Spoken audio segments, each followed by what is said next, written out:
This video will demonstrate how to use the screen time settings in iOS 12 to set limits for screen time on Apple iPads.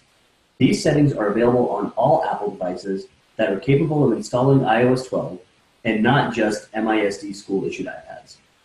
The screen time settings allow you to generate weekly reports about how much time your child spends on their devices and allows you to set a schedule for time away from the screen.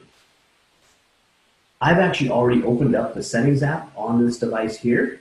If you're unsure if you have iOS 12 is currently the latest iOS available from Apple. If you do have a software update available on your device, I do recommend that you install all updates.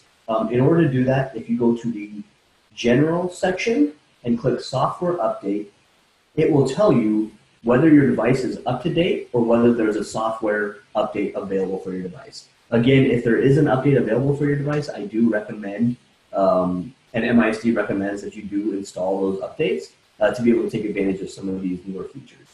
If you do have iOS 12 installed on your device, over here on the left-hand side, you will see screen time. And when you click on that, you'll see this option to turn on screen time.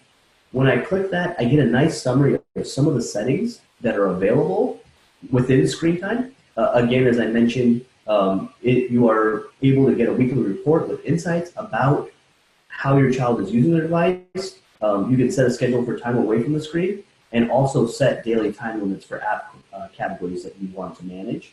You can add some additional content and privacy restrictions above and beyond the restrictions that the MISD has already applied to MISD iPads. And then you can set a screen time passcode to prevent your child from turning off the settings that you've implemented. I'm going to go ahead and hit continue. And the first question it's going to ask me is if this iPad is for myself or my child. I'm going to say that this is my child's iPad. And it's going to take me through a wizard for setting these settings. Again, I'm going to start by setting a downtime. And I'm going to say I want my downtime to start at 9 p.m. instead of 10 p.m. And then ending at 7 a.m. is perfectly fine. So I'm going to go ahead and set that downtime. The next screen here asks me about my app limits, and this is going to set a daily time limit for app categories that I want to manage. And after this limit has been reached, your permission will be required to allow more time. One thing you'll notice here is you can set an app limit for all apps and categories, which means that your device will only be able to be used for that amount of time every day, regardless of whether they're doing educational activities, research activities, or if they're playing games or accessing social networking.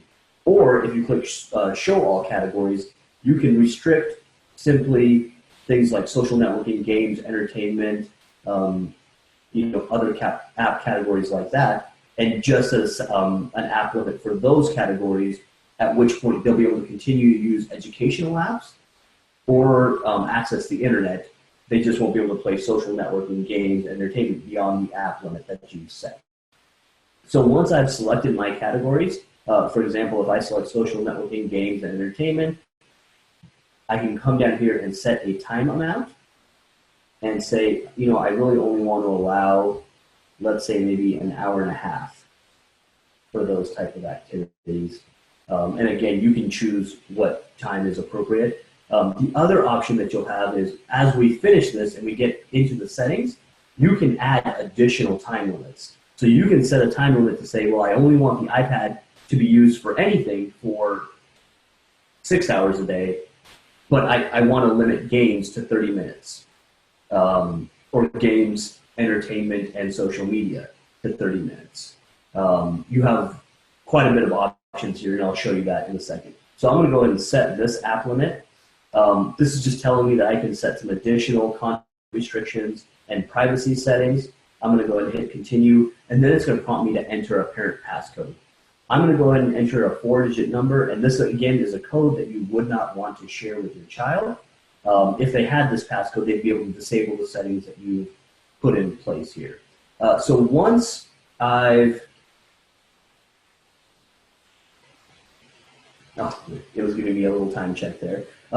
Once I've set these settings, I can then go back in and confirm that I've set the settings the way that I'd like. as well as add some additional app limits. So if I go back through here, once this is set up, if I click on downtime, I'm going to enter my passcode. I can change this downtime, and right here is a slider bar that says Blockhead Downtime. So what's going to happen is the way that it's currently configured, starting at 9 p.m., the iPad will essentially be unavailable. It's going to prevent the user from using this device, and that will end at 7 a.m. Again, if I go back into my app limits, right now I've limited social networking, games, and more to an hour and 30 minutes, but I can add additional limits here.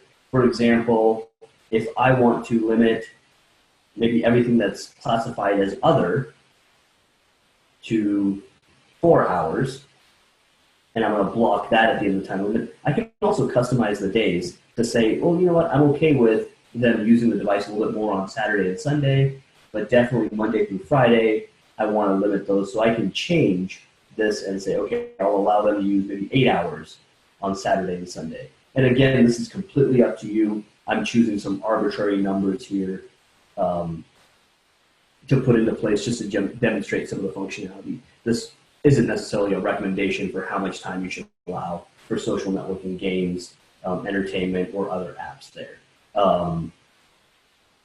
So again, I can choose those app limits. The other thing I can do here is choose apps that I want to allow at all times. So if I go in the always allowed, I can say, well, yeah, I want them to be able to use, and on this particular iPad, there's a lot of games, but let's say I want them to be able to use Schoology at any time.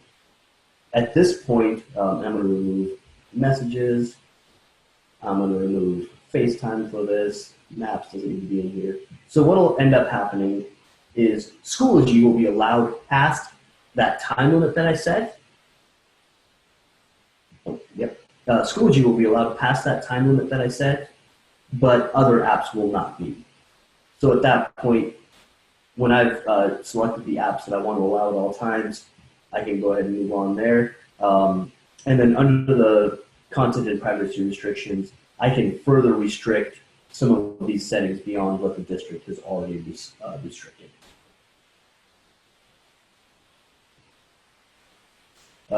This option right here allows me to change my screen time passcode. If for some reason my child has figured out what my passcode is, I can always change it.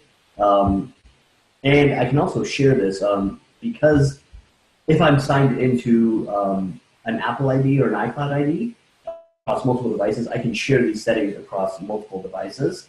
So that way, it's not just limiting them to 4 hours or, in this case, if I look at an hour and 30 minutes on this device, but then they can play an additional hour and 30 minutes on their phone. If you share that across all their devices, it will limit them to an hour and 30 minutes across all their devices and not just one particular device. So as I mentioned, there's some pretty granular settings that you can set here in screen time, and it gives you a little bit more control over how much time your child is spending on their device.